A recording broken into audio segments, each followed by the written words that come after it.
नमस्कार दोस्तों, आइए यूपीएससी हिंदी साहित्य ऑप्शनल का यह प्रश्न देखते हैं। इसका हमको संदर्भ, प्रसंग और व्याख्या लिखना है।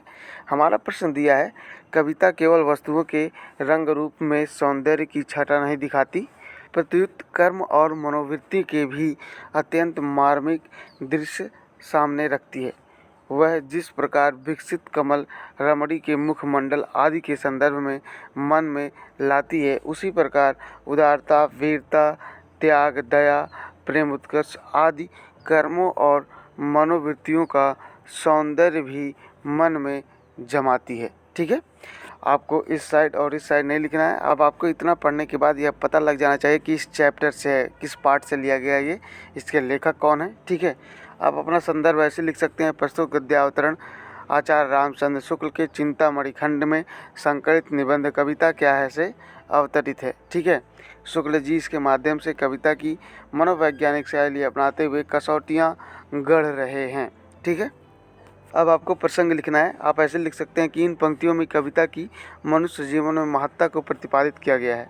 अब आपको व्याख्या लिखना है। आपको पता है व्याख्या वही लिखना होता है जो पंक्ति में दिया होता है, उसका दूसरा वर्जन लिखना होता है, उसको विस्तार करके थोड़ा सा लिखना होता है।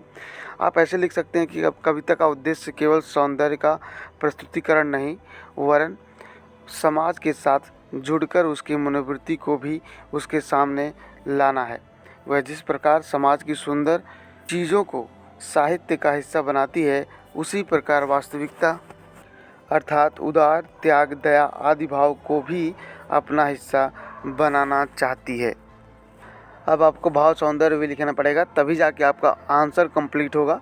ऐसे लिख सकते हैं आप, रस की लोक मंगलवादी धारणा का प्रतिपादन किया गया है।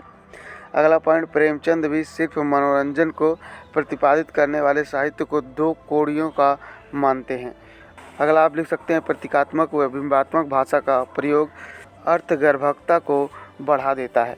ठीक है, रमणीय के मुखमंडल, ऐसे आप लिख सकते हैं।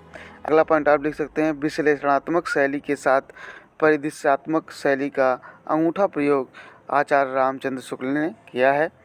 नेक्स्ट पॉइंट आप लिख सकते हैं, मानक भाषा में तत्सम व तद्भव शब्दों का सुंदर समावेश किया गया है इस पंक्ति में।